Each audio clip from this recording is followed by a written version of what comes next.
before the three standard monotheistic religions, that's Judaism, Christianity, and Islam, there was Zoroastrianism given to us by Zarathustra. Zoroastrianism is a religion that's actually called, by the Zoroastrians, Mazdayasna, which means devotion to Mazda. Mazda is the one true God, all good, all loving, all powerful, all righteous, all truthful, everything pure that exists is the doing of Ahura Mazda. Ahura Mazda is a all good God, and he has an enemy. It's Angra Mainyu. Angra Mainyu is everything evil, darkness, deceit, the thing that makes you spell things wrong. He is death and decay and everything bad. There is a cosmic battle in our world right now between the forces of good and the forces of evil.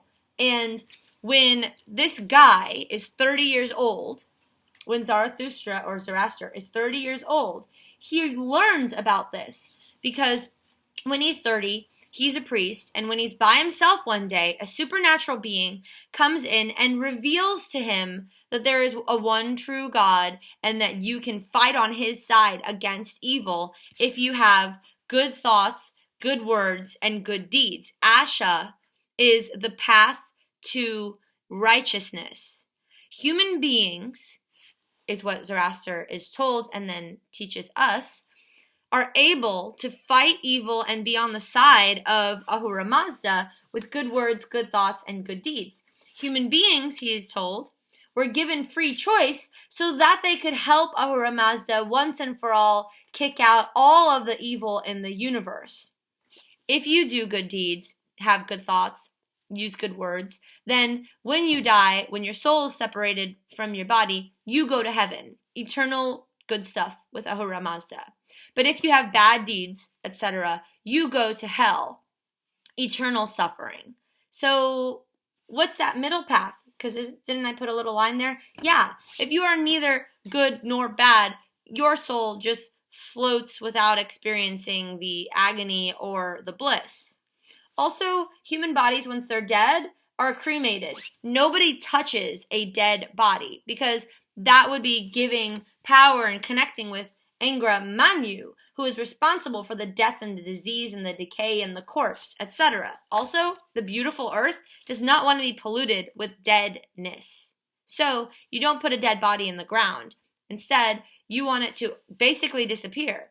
Zoroastrians will use the process of cremation, which for a long, long, long time meant you take the body up a hill where there's nothing growing and you use a stone building and you put the body on top of the building.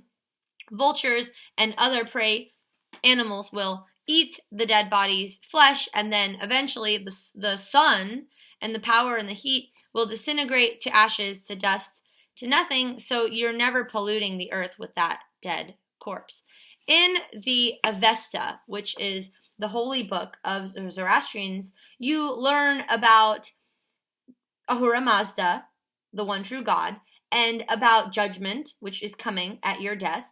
And you also learn about this guy who is going to be a savior born to a virgin mother who will ultimately lead the people to fight for Ahura Mazda and kick out evil from the world forever and ever. Now, if that kind of stuff sounds familiar, a 30-year-old getting a vision, a virgin birth, God ultimately winning, there being one true God, humans have a choice, heaven, hell, judgment day, and all of that stuff, then you're right to think that Zarathustra or Zoroaster influenced the Abrahamic religions of Judaism, Christianity, and Islam. A historical note is that when the Jews were being held captive in Babylon, they were freed by the Zoroastrian king Cyrus the Great, emperor.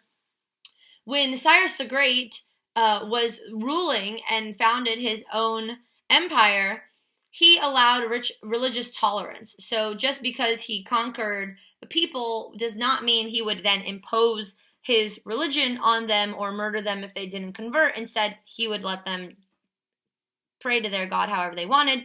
And Zoroastrians are forever known as religiously tolerant. But the influence on the Jewish people was great. Yahweh, which is the term that was used for the first time ever for the one single universal God, is only after the influence of Zoroastrianism on the then Jews. So here is a symbol of Zoroastrianism that I poorly drew. And don't think of Zoroastrians as worshiping fire as you might see on the internet. No, they worship through fire. Ahura Mazda represented in the physical form, you could say, represents fire because he is pure light, pure energy, etc. So the people who are devoted to Mazda, to Ahura Mazda, will worship, and they'll always have fire next to them, but they're not worshiping fire. They're worshiping Ahura Mazda through the fire.